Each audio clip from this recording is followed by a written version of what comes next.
माता की, इंकलाब। और वो नारा जिससे ये पिछले 10 साल से खौफ खाते हैं कि अगर देश के दिल में ये नारा बैठ गया है, हाँ, भ्रष्टाचार का एक ही काल, भ्रष्टाचार का एक ही काल।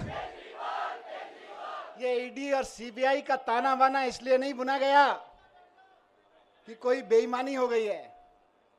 ये ईडी और सीबीआई का ताना बाना इसलिए बुना गया है कि कश्मीर से कन्याकुमारी तक किसी चाय के ढाबे पे भी रुके हुए 10 लोगों से बात करोगे कि केजरीवाल कौन है जानते हो, बोले यार वो दिल्ली में काम बड़ा शानदार कर रहा है, और काम तो कर ही रहा है, ईमानदारी से कर रहा है। केजरीवाल जी का नाम आज ईमानदारी का प्रतीक बन गया पूरे देश में। और भारतीय जनता पार्टी इतनी अपने आप को कहते हैं दुनिया की सबसे बड़ी पार्टी होने के बावजूद एक राज्य में एक उदाहरण नहीं पेश कर पाई कि उस राज्य में काम ईमानदारी से हो रहा है और काम हो रहा है। उस छवि को बिगाड़ने के लिए ये सारा षड्यंत्र, सारे कुचक्र रचे जा रहे हैं, उस अरविंद केजरीवाल जी की ईमानदारी की छवि को बिगाड़ने के लिए। लेकिन जनता जानती है, जनता के दिल के दरवाजे खुले हुए हैं। आप जेल के दरवाजे बंद कर सकते हो, लेकिन जनता के दिल के दरवाजे बंद नहीं कर सकते। जनता के दिलों में आज भी वही नारा गूंज रहा है पिछले 10 साल से। बताइए क्या? भ्रष्टाचार का एक ही काल, भ्रष्टाचार का एक ही काल। और जिनका जिक्र अभी संजय भाई ने किया कि इधर उधर जितने भ्रष्टाचारी थे सबको इकट्ठा करके भारतीय जनता पार्टी बना ली और भारतीय जनता पार्टी बड़ी पार्टी कर ली, उनको भी कहना चाहता हूं कि आपका काल अभी जेल में है, लेकिन ज्यादा दिन तक जेल में नहीं रख पाओगे, आपका काल बाहर आएगा। 17 महीने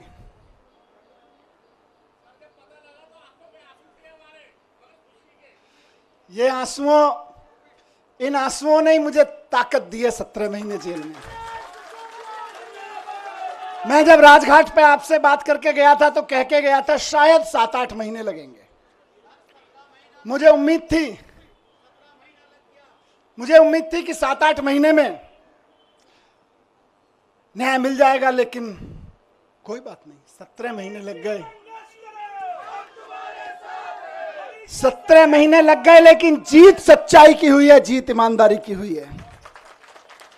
इसीलिए कहते हैं कि भगवान के घर पे देर है लेकिन अंधेर नहीं है। भगवान के घर पे देर हो सकती है लेकिन अंधेर नहीं हो सकती है। इनकी तो बड़ी कोशिशें करी इन्होंने, संजय भाई के ऊपर, मेरे ऊपर, अरविंद जी के ऊपर, पार्टी के और नेताओं के ऊपर।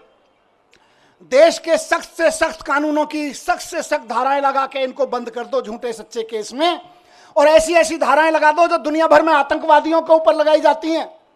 ऐसी ऐसी कानूनों की धाराएं लगा दो जो दुनिया में ड्रग माफिया के ऊपर लगाई जाती हैं। ऐसी ऐसी धाराएं लगा के इन्होंने सोचा इनको जेल में बंद कर दो, तो जैसे आतंकवादी को जेल में डाल देते हैं तो सड़ता रहता है, जैसे ड्रग माफिया को जेल में डालते हैं तो दुनिया में सड़ता रहता है। इन्हें लगा अरविंद केजरीवाल, मनीष सिसोदिया और संजय सिंह को भी जेल में डालेंगे तो सड़ जाएंगे। लेकिन आपके आंसुओं की कीमत है ये, आपके आंसुओं की ताकत है ये कि जेल के ताले भी पिघल जाते हैं।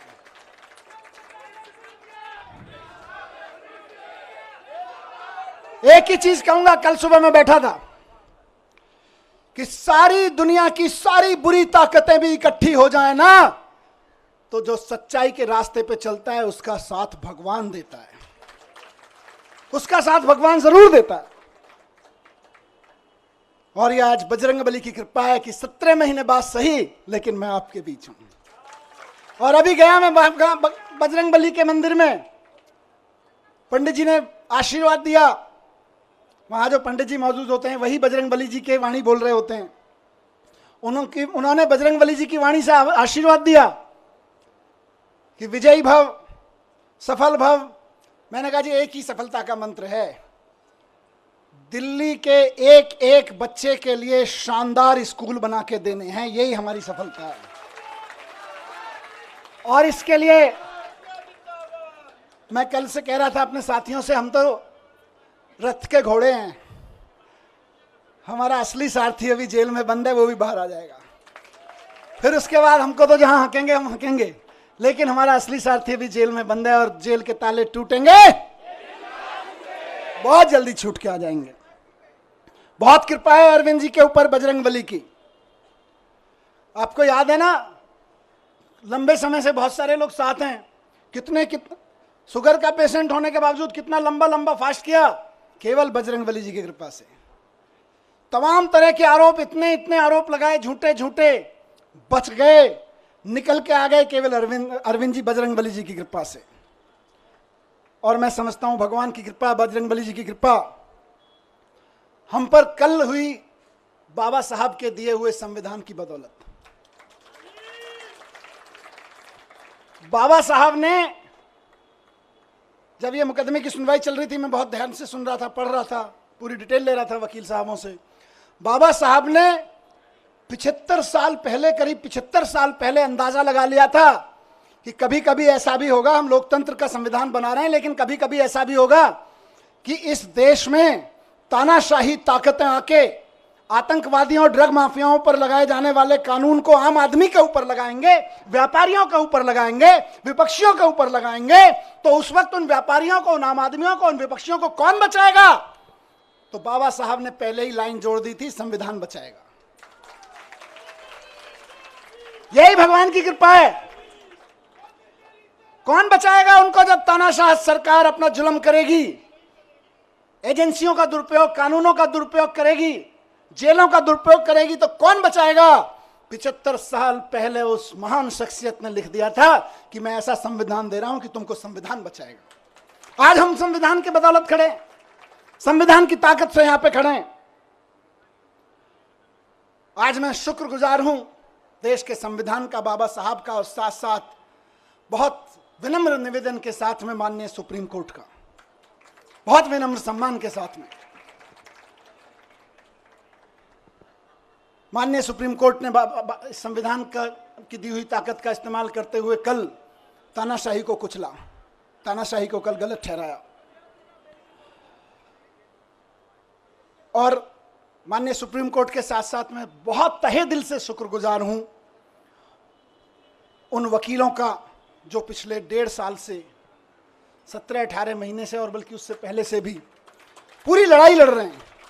मैं जेल में बैठा था, आप लोग आंदोलन कर रहे थे, अरविंद जी जेल में बैठे हैं, आप लोग यहां सड़कों पे डंडे खा रहे हैं, लेकिन वो वकील इधर से उधर धक्के खा रहे हैं, एक कोर्ट से दूसरे कोर्ट धक्के खा रहे हैं, एक कागज से दूसरे कागज में डाल रहे हैं। इनकी एक एक साजिशों का, इनकी एक एक चालबाजियों का, इनकी एक एक तिगड़मों का जवाब दे रहे हैं अदालतों में खड़े होकर, इनके एक एक झूठ का पर्दाफाश कर रहे हैं। मेरे लिए तो, मैंने कल भी कहा था, भगवान स्वरूप हैं। किसी भी जेल में बंद होने वाले एक व्यक्ति के लिए तो वकील भगवान स्वरूप होता है, और मेरे लिए तो सिंघवी साहब वाकई भगवान स्वरूप हैं। अभिषेक मनु सिंघवी जी, जिन्होंने इस पूरी कानूनी लड़ाई को इस अंजाम तक पहुंचाया, और जल्द ही अरविंद जी को भी बाहर लेकर आएंगे। मैं धन्यवाद करता हूं सिंघवी साहब का, मैं धन्यवाद करता हूं दयान कृष्णन साहब का, मैं धन्यवाद करता हूं मोहित माथुर साहब का, जिन्होंने बहुत बेबाकी से अदालतों के सामने ईडी और सीबीआई और भारतीय जनता पार्टी के सच को बेनकाब किया है। और मैं बहुत प्यार के साथ धन्यवाद करता हूं, उनमें से कुछ लोग मेरे उनसे उम्र में छोटे हैं, कुछ बड़े हैं, अपनी आम आदमी पार्टी की लीगल टीम के कुछ वकील साथी, हमारे एमएलएज यहाँ खड़े हैं, साथ साथ में उनको सबको कोऑर्डिनेट करने वाले विवेक भाई, इधर शायद नहीं होंगे, किसी विवेक जैन किसी अदालत में इस समय जाके आर्गुमेंट कर रहे होंगे, इरशाद भाई इस समय कहीं किसी अदालत में आर्गुमेंट कर रहे होंगे, कुछ पेपर बना रहे होंगे, और उनके कई साथी यहाँ खड़े मैं देख रहा हूँ, अपने सारे साथियों को मैं उनका भी बहुत धन्यवाद करता हूँ। रजत, साथ साथ में मैं शुक्रगुजार हूं देश भर में आम आदमी पार्टी के एक एक कार्यकर्ता का, नेताओं का। मैं तो 17 महीने जेल में था, जेल की छोटी सी एक कोठरी थी, इसकी 1/4 सी, इस पूरे स्टेज की 1/4 कोठरी में कोई नहीं। जब मैं गया था तो मैंने, वहाँ के सिपाही वगैरह कहते थे सर बड़े ऊपर से ऐसी हिदायतें वैसी हिदायतें हैं। मैंने कहा आप चिंता मत करो, मैं तो जंतर मंतर पे एक अखबार के साइज पे सो गया था, मुझे कोई दिक्कत नहीं है। मैं तो वहां से निकला हूं जहां अरविंद केजरीवाल जी और मैं और संजय भाई बनारस रेलवे स्टेशन के, और जहां देश भर में रेलवे स्टेशन में रात को 2 बजे ट्रेन आती थी, तो इतने भी पैसे नहीं थे कि रात को किसी लॉज में रुक जाएं, तो जाके 9 बजे खाना खा के स्टेशन पे ही सो जाते थे अखबार बिछा के। हम तो वहां से भी निकल के आए, हमें तो कोई दिक्कत नहीं है। तो लेकिन हम तो वहां सो रहे थे, लेकिन डंडे कौन खा रहा था? जब मैं कोर्ट आता था तो मैं देखता था बैरिकेड लगे हुए और उसके दूसरी तरफ से नारे लग रहे हैं। अखबारों में देखता था, टीवी में देखता था, आप में से बहुत सारे चेहरे यहां खड़े हैं, मैं देखता था ये मेरी बहन को लाठी लगी, ये मेरी बहन को एक पुलिस वाले ने धक्का दिया, ये मेरे एक भाई को पकड़ के खींचा।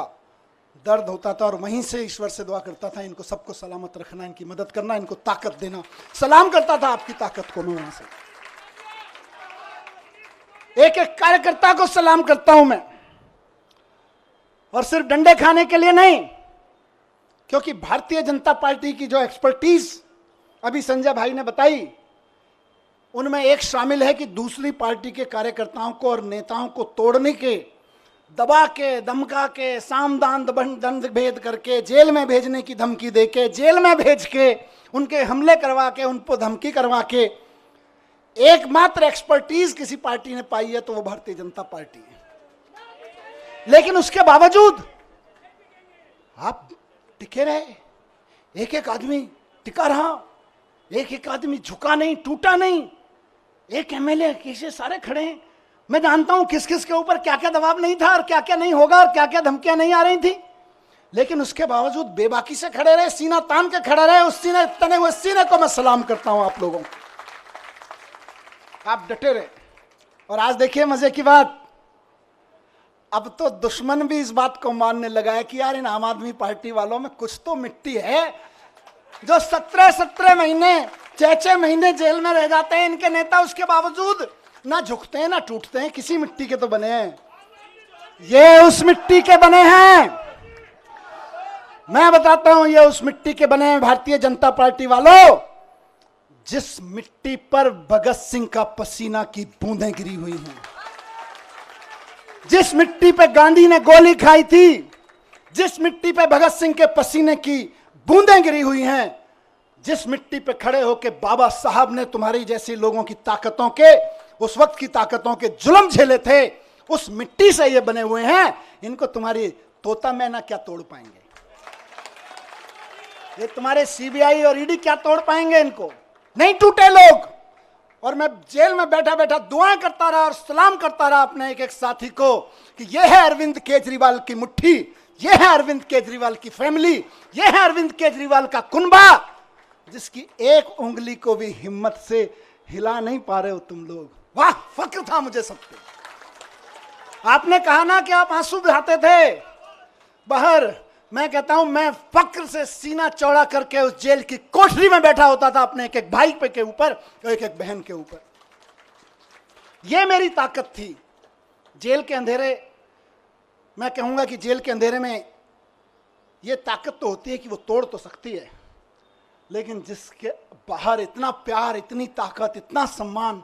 मैं कल से उतरा हूं, मुझे किसी ने बोला मनीष जी 17 महीने बाद आ रहे हो, 2 दिन के लिए रेस्ट पे चले जाना।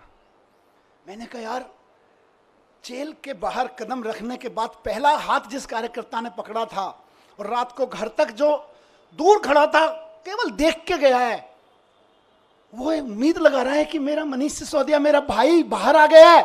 और मैं कहूं नहीं, मैं तो छुट्टी जा रहा हूं यार, नहीं, खून पसीना बहाने के लिए बाहर आया हूं, छुट्टियां मनाने के लिए नहीं। एक एक दिन जो संजय भाई ने नारा दिया है कि इनकी जमानत जब्त कराएंगे, आज से और अभी से लग रहे हैं। और बीजेपी वालों ढूंढते रह जाओगे कहां गई वोटें, कहां गई वोटें। आज से लगना है सबको।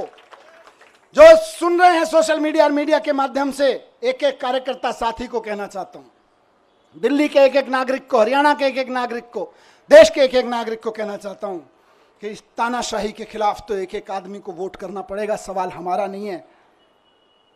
तानाशाही के खिलाफ ये जो लड़ाई है सिर्फ आम आदमी पार्टी के कार्यकर्ताओं की नहीं है, सिर्फ विपक्ष के पार्टी कार्यकर्ताओं की नहीं है, ये देश के एक एक आम आदमी की है। मैं जेल में था अभी, तो कई सारी खबरें, अखबार पढ़ता था, टीवी देखता था, न्यूज में तो कई सारी खबरें विचलित करती थी। ये विचलित नहीं करता था कि जमानत हुई कि नहीं हुई, इससे कभी मेरे को विचलन नहीं हुआ। मेरे को विचलन किस चीज से होता था?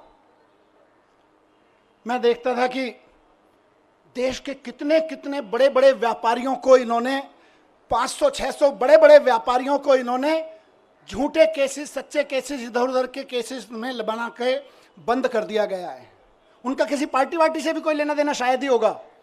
लेकिन आप सोचो कि एक व्यापारी अगर कोई मेहनत से काम कर रहा है और उसके ऊपर क्योंकि उसने चंदा नहीं दिया या उसने आपकी किसी पार्टी के नेता से कोई पंगा ले लिया, आपने उसको उठा के जेल में डाल दिया, ईडी के केस लगा के, जो केस आतंकवादियों पे, ड्रग माफियाओं पे लगाए जाते हैं, वैसे वैसे खतरनाक केस लगा के एक व्यापारी अगर जेल में डाल दिया जाता है, उसके पीछे हजारों परिवारों को रोजगार मिल रहा होता है, वो भूखे मरने लगते हैं, उनकी बद्दुआ लगेगी। इनको तानाशाही नहीं है तो क्या है? बात सिर्फ विपक्षी पार्टियों के नेताओं की नहीं है, बात आम आदमी पार्टी के नेताओं की नहीं है। बड़े बड़े व्यापारियों को उठा उठा के जेल में डाले दे रहे हैं, और एक किसी कंपनी का चेयरमैन जेल में चला जाता है, किसी का मालिक जेल में चला जाता है, हजारों हजार लड़के लड़कियां जो वहां नौकरी कर रहे होते हैं, उनके घर में टेंशन हो जाती है, क्या करेंगे, कल को कहां से खाएंगे? आपको समझ में नहीं आता? ये नौकरियां खा रहे हो आप लोग अपने चंदे के धंधे पर। ये तानाशाही नहीं है तो और क्या है? कोई गलत करे तो सजा दो, लेकिन चंदे के धंधे में ईडी का नोटिस भिजवाओ, अपनी एजेंसियों के कानूनी कागज भिजवाओ और उसके बाद उसको अंदर कर दो, ये धंधा तो तानाशाही ही कहा जाएगा भाई। ये भ्रष्टाचार के खिलाफ लड़ाई नहीं है, ये तो तानाशाही है। मुझे बताओ कि 10 साल, अभी थोड़े दिन पहले बहन आतिशी लड़ रही थी उसके लिए, 10,000 शिक्षकों को इन्होंने दिल्ली सरकार के स्कूलों के एक रात में, रात को 2 बजे ऑर्डर पास कराया, ट्रांसफर कर दिया एक रात में। अब किसी का बच्चा आज पढ़ता है स्कूल में 11वीं क्लास में, वो तैयारी करा रहे हैं गुरुजी, टीचर पूरी मेहनत से कि यार इसमें तो आईआईटी में जाने का पोटेंशियल है। कल को टीचर का ऑर्डर मिल रहा है, नहीं नहीं हमने तो 10,000 टीचर्स को इधर से उधर कर दिया है क्योंकि हमें तो ट्रांसफर पोस्टिंग का शौक था, अब तुम भाड़ में जाओ। ये तानाशाही नहीं है तो और क्या है? बात 10,000 टीचर्स की नहीं है, उन लाखों बच्चों की है जिनको वो टीचर्स पढ़ा रहे थे। तुम अपनी अफसरी में, तुम अपनी तानाशाही में 10,000 टीचर्स को एक रात में इधर से उधर उठा के फेंक देते हो। ये तानाशाही नहीं है तो और क्या है? यही तानाशाही है जिसके खिलाफ हमको आवाज उठानी चाहिए। आज दिल्ली में, मैं जब सरकार में था उस वक्त दिल्ली जल बोर्ड का नगर निगम चुनाव से पहले पैसा रोक दिया गया था और आज तक दिल्ली जल बोर्ड का पैसा नहीं दिया गया। फाइनेंस डिपार्टमेंट के अफसरों से इधर उधर से फाइलों पे कुछ कुछ काला पीला करवा के रुकवा रखा है पैसा। इंजीनियर्स परेशान है इलाके के, नाले साफ नहीं हो रहे, सीवर साफ नहीं हो रहे, और वो कह रहे हैं हम तो पैसा नहीं देंगे। 1.5 साल से जल बोर्ड का पैसा नहीं दिया गया, जबकि पैसा बजट में पास किया विधानसभा ने। ये तानाशाही नहीं है तो और क्या है बताइए? तानाशाही सिर्फ आम आदमी पार्टी के नेताओं को गिरफ्तार करने की नहीं है। तानाशाही आपके घर के सामने जो सीवर बह रहा है, उसमें जो अभी ओवरफ्लो हो रहा है, वो भी इसी तानाशाही की वजह से हो रहा है।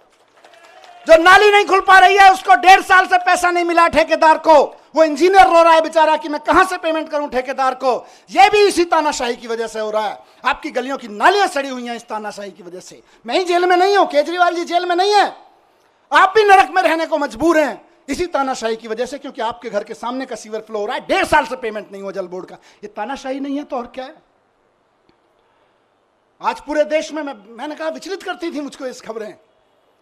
हर रोज कहीं ना कहीं सुप्रीम कोर्ट भी डांट लगा रहा है, उसके बावजूद जनता अपनी सरकार चुनती है, कहीं के राज्यपाल को, कहीं के उपराज्यपाल को कह के जनता की चुनी हुई सरकार के कानून कैंसिल करवा देते हैं।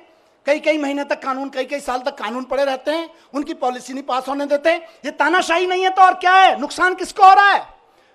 नेताओं को तो खाली जेल ही हो रही होगी, असली नुकसान तो जनता का हो रहा है, जिसके लिए पॉलिसी बनाई गई थी, जिसके लिए कोई कानून बनाया गया था। यह तानाशाही है, इस तानाशाही के लिए लड़ना पड़ेगा दोस्तों। और आखिरी बात जो मैं अभी, क्योंकि विचलित करनी है कई सारी चीजें, मैं अभी 2-3 दिन पहले टीवी देख रहा था, और उससे पहले भी देख रहा था टीवी में। 1 साल से टीवी देखा न्यूज पे, और क्या सहारा था, आपकी खबरें, आपकी शक्लें देखने को मिल जाती थी। मैंने देखा कि देश के गांव से एक बहुत प्यारी सी हमारी बेटी निकल के खेलों में देश का परचम लहराती है सारी दुनिया में, और जब वो खड़े होकर कहती है कि आपकी पार्टी के एक अफसर ने, आपके लगाए हुए एक फलाने नेता ने हमें छेड़ा है, तो आप उसको गिरफ्तार तक नहीं करते और हमारी उस बेटी के ऊपर तरह तरह के सोशल मीडिया ट्रोलिंग और ये सब कराते हो, ये तानाशाही नहीं है तो और क्या है मुझे बताइए।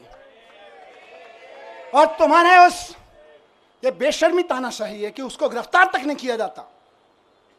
इस देश की बेटियां जंतर मंतर पे बैठी रही, खिलाड़ियां, हम और आप सब अपने बच्चों को खिलाड़ी बनाने का सपना देखते हैं।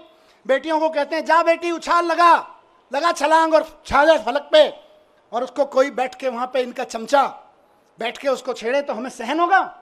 लेकिन ये तानाशाही है कि उसको गिरफ्तार तक नहीं करते हो तुम।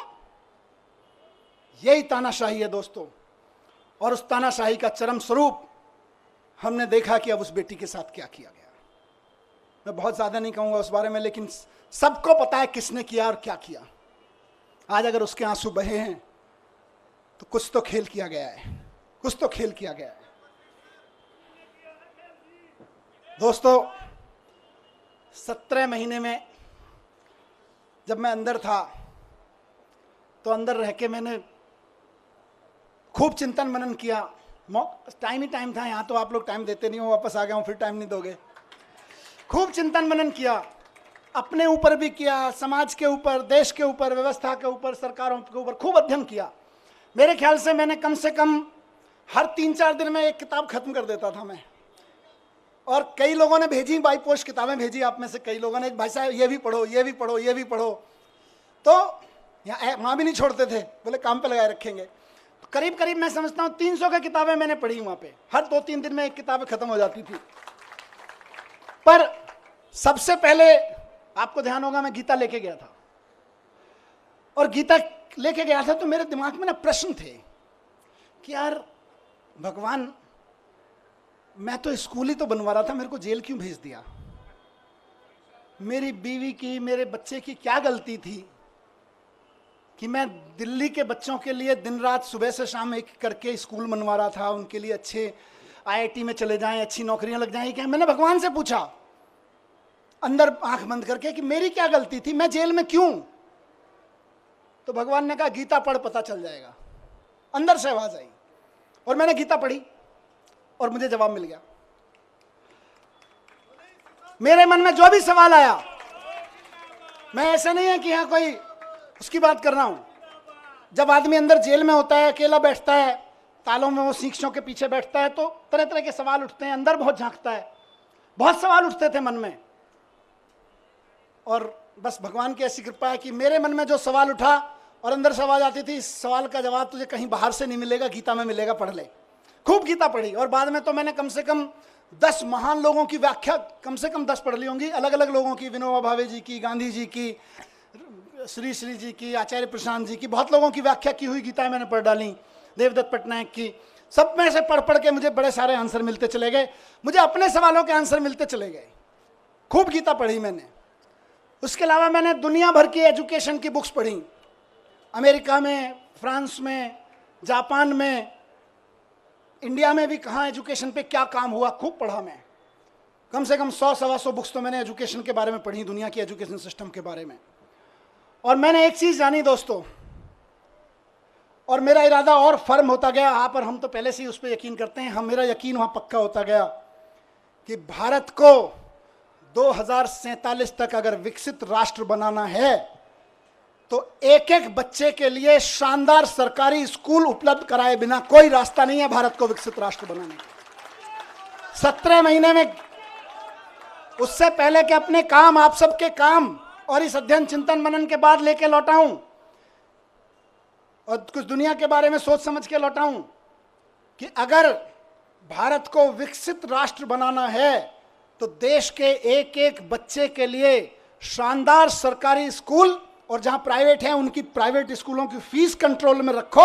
इसके अलावा विकसित राष्ट्र बनाने का कोई राजमार्ग नहीं है, कोई रास्ता नहीं है। और अगर कोई आदमी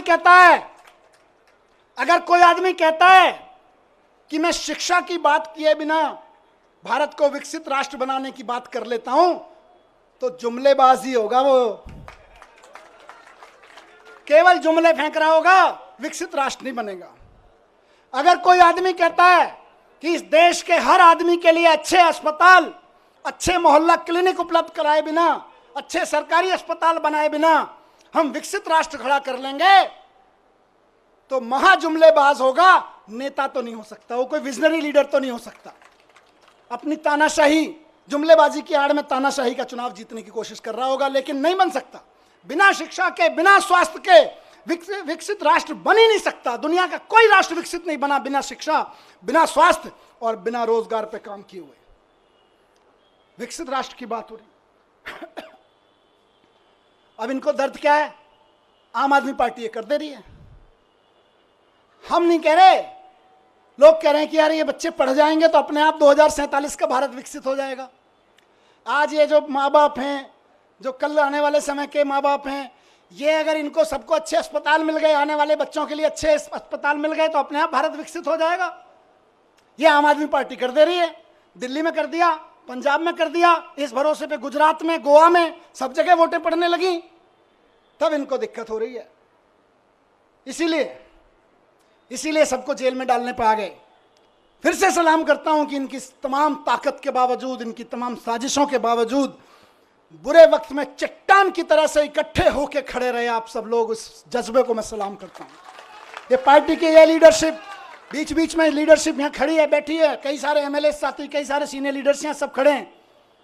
ये सब एक मुट्ठी की तरह से जिस तरह से खड़े रहे वो मिसाल है। आने वाले समय में जब आम आदमी पार्टी का आगे जाके राजनीतिक इतिहास लिखा जाएगा देश का, तब लोग कहेंगे कि सबसे बुरे दौर में पार्टी की सारी सीनियर लीडरशिप अपना खून पसीना एक करके सड़कों पे लड़ रही थी, एकजुट होकर लड़ रही थी। ये केजरीवाल जी का कुनबा एकजुट होकर लड़ रहा था, केजरीवाल जी का कुनबा बिखरा नहीं, केजरीवाल जी के साथ खड़ा रहा।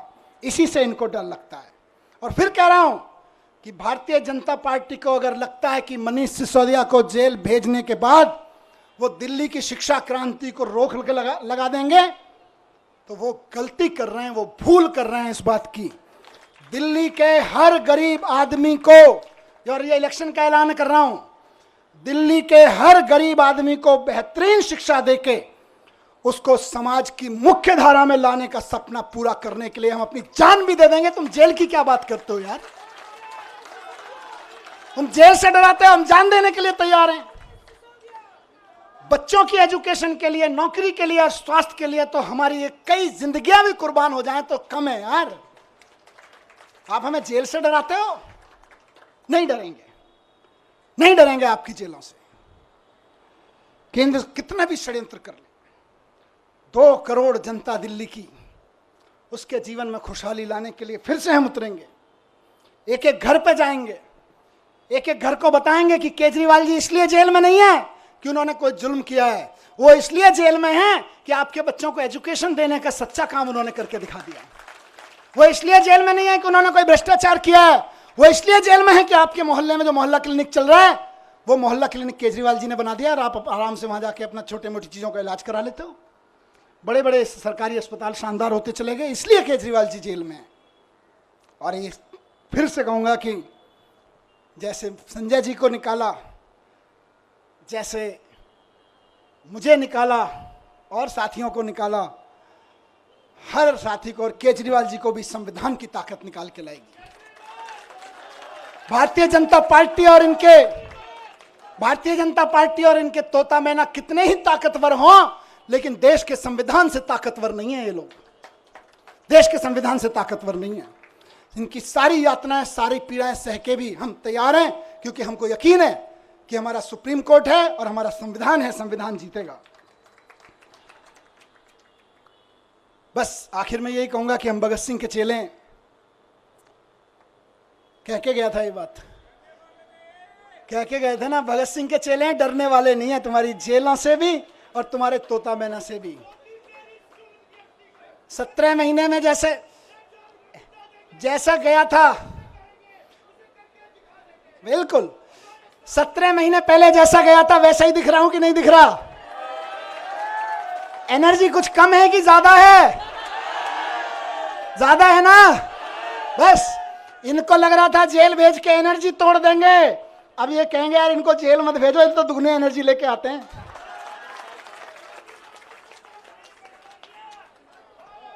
तो दोस्तों, आखिर में एक बात कहूंगा और वो इंपॉर्टेंट चीज है। देखिए, मैंने सारी बात इसलिए कही क्योंकि तानाशाही की लड़ाई है, और ये तानाशाही मेरे लिए नहीं, अरविंद केजरीवाल जी के लिए नहीं, आम आदमी पार्टी के कार्यकर्ताओं नेताओं के लिए नहीं, विपक्ष के पार्टी कार्यकर्ताओं नेताओं के लिए नहीं, देश के एक एक आदमी को बचाने के लिए है। इसलिए आज कल जब सुबह बेल का ऑर्डर आया, उससे पहले मैं ऐसे ही टीवी देख रहा था, उसमें 9 अगस्त के बारे में डिटेल चल रहा था, कैसे 9 अगस्त कितना महान दिन है, भारत छोड़ो आंदोलन चलाया था। फिर 10:30 बजे ऑर्डर आ गया बेल का। मैं आंखें बंद की, मैंने भगवान से पूछा ये है क्या? 9 अगस्त भारत छोड़ो के दिन बेल दे रहे हो, चक्कर क्या है? अंदर से आवाज आई कि भारत छोड़ो के दिन इसलिए दे रहे हैं क्योंकि जेल से बाहर निकलो और तानाशाही भारत छोड़ो की आवाज लगाओ। तानाशाही भारत छोड़ो। इस तानाशाही का शिकार हर आम आदमी हो रहा है। तानाशाही भारत छोड़ो की आवाज उठानी पड़ेगी गली गली में, मोहल्ले मोहल्ले में। और हम ये नहीं कह रहे तानाशाहो भारत छोड़ो, हम तानाशाहों के खिलाफ नहीं, हम तानाशाहों को भारत नहीं छुड़वाएंगे। हमने कई देशों में ये मॉडल देख लिए। वो क्या करते हैं कई तानाशाह, वो बड़े बड़े आंकड़े दिखाएंगे, देखो हमारी इकोनॉमी इतने मिलियन ट्रिलियन फिलियन पहुंच गई, जीडीपी फीडीपी के आंकड़े इतने बढ़ गए। उसके बाद आंकड़े दिखाते दिखाते सारे विपक्ष के नेताओं को जेल में डाल देते हैं या उनको देश से बाहर भगा देते हैं, विपक्ष के कार्यकर्ताओं को जेल में ठेल देते हैं। और उसके बाद कहते हैं देखो हम तो चुनाव पे चुनाव जीतते जा रहे हैं, हमारी तो जीडीपी भी बढ़ रही है, हमारी तो ट्रिलियन बिलियन चल रहे हैं। लेकिन हकीकत क्या है? वो कई देशों की जनता ने दिखा चुकी है कि भाई हम तो तानाशाहों को बाहर भगा देते हैं, लेकिन हम भारत हैं, हम विवेकानंद की, गांधी की, नानक की जन्मभूमि है, हम बाबा साहब की जन्मभूमि है। हमारे को जरूरत नहीं है किसी तानाशाह को बाहर भगाने की, हम तो तानाशाही को बाहर भगाएंगे। तो तानाशाही भारत छोड़ो, भारत छोड़ो, भारत छोड़ो, तानाशाही भारत छोड़ो, भारत छोड़ो, भारत छोड़ो, तानाशाही भारत छोड़ो, भारत छोड़ो, भारत छोड़ो। तानाशाही आज हमारे और आपके जीवन के लिए, एक आम आदमी के जीवन के लिए खतरा बन गई है, इसको छुड़वाना पड़ेगा। इस संविधान के लिए खतरा बन गई है, हमारे सामाजिक ताने बाने के लिए खतरा बन गई है, हमारी बहनों के लिए खतरा बन गई है, हमारे खिलाड़ियों के लिए, हमारे व्यापारियों के लिए खतरा बन गई है। इससे लड़ना पड़ेगा। और एक चीज कहूंगा यहां से, विपक्ष के लिए भी और इनकी सत्ता में बैठे नए नए साथियों के लिए भी जो इनके साथ नए नए गए हैं, इस तानाशाही से अगर लड़ना है तो एकजुट होकर लड़ना पड़ेगा। ये ना सोचें कि आज आम आदमी पार्टी के कार्यकर्ता नेता जेल में हैं, कल नंबर आपका भी आएगा, कल नंबर उनका भी आएगा जो दूसरे पक्ष में बैठे हैं या इधर के पक्ष में बैठे हैं, कल नंबर उनका भी आएगा जो इधर नए नए गए हैं कि हम तो इनके साथ हैं। एनडीए के साथियों को भी कहना चाहता हूं, उनके साथ जो गए हैं, और इंडिया गठबंधन के भी एक एक आदमी को और बाकी सब पार्टियों के साथियों को कहना चाहता हूं, पार्टी की जिंदगी के लिए नहीं, नेताओं की जिंदगी के लिए नहीं, देश के लिए इकट्ठा होकर लड़ना पड़ेगा, देश के लिए इकट्ठा होकर लड़ना पड़ेगा। और आज कह रहा हूं इस मंच से कि अगर देश के पूरे विपक्ष के नेता पूरी ताकत से एक बार हुंकार भर देंगे तो आज देश में वो माहौल है कि अरविंद केजरीवाल जी 24 घंटे के अंदर बाहर आ जाएंगे। अगर देश के विपक्ष के नेता एकजुट होकर हुंकार भर देंगे तो केजरीवाल जी केवल और केवल 24 घंटे के अंदर जेल से बाहर आ जाएंगे। मैं आज लिख के दे रहा हूं आपको, लेकिन इकट्ठे होकर करना पड़ेगा। ये मत सोचिए अभी तो केजरीवाल जी गए, जब हम पे आएगी तो देखेंगे, नहीं, सब पे आई हुई है।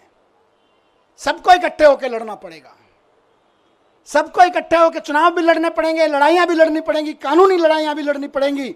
और एकजुट हो गया तो इस चुनाव में तो दिखाई दिया कि 400 पार ढूंढते रह गए। एकजुट होकर लड़ेंगे तो आगे आने वाले चुनावों में भी ढूंढते रह जाएंगे कहां है, 0 पार, बस सीधे कहा 0 पार। तो ये कोई ये ना सोचे कि अलग अलग लड़ लेंगे, जब हमारी लड़ाई आएगी तो लड़ लेंगे। लड़ाई सबकी है, लड़ाई देश की है, लड़ाई एक एक भारत के नागरिक की है। सब पार्टी वालों को, जिनको जनता ने थोड़ा थोड़ा भी कहीं कहीं भरोसा दिया है, कहीं ज्यादा दिया है, सबको इकट्ठा होकर इस तानाशाही के खिलाफ लड़ना पड़ेगा, जोर से चिल्लाना पड़ेगा कि तानाशाही भारत छोड़ो। और जिस दिन तानाशाही भारत छोड़ो का नारा हर गले से निकल गया, केजरीवाल जी सबसे पहले जेल से बाहर आएंगे। हेमंत सोरेन जी आ गए ना, देखो कितनी दिन मुझे निकाला, अभी अरविंद जी भी आएंगे, लेकिन सबको करना पड़ेगा, ऐसे नहीं कि सब। तो मैं बस यही कह रहा हूं कि आम आदमी पार्टी की तरफ से तो आज हम भरोसा दिलाते हैं कि दिल्ली के चुनाव में भी और बाकी चुनावों में भी पूरे देश में कश्मीर से लेकर कन्याकुमारी तक एक एक घर में इस आवाज़ को उठाएंगे, एक एक शहर, एक एक नगर में इस आवाज़ को उठाएंगे और बता देंगे कि हमारे इरादे कितने फौलादी हैं। तुम चाहे जितनी यातनाएं दे लो, तुम चाहे जितने जुल्म कर लो, जब तक इस देह में प्राण रहेगा और माथे पे संविधान रहेगा, इस दिल में हिंदुस्तान रहेगा। भारत माता की, भारत माता की। बहुत बहुत धन्यवाद।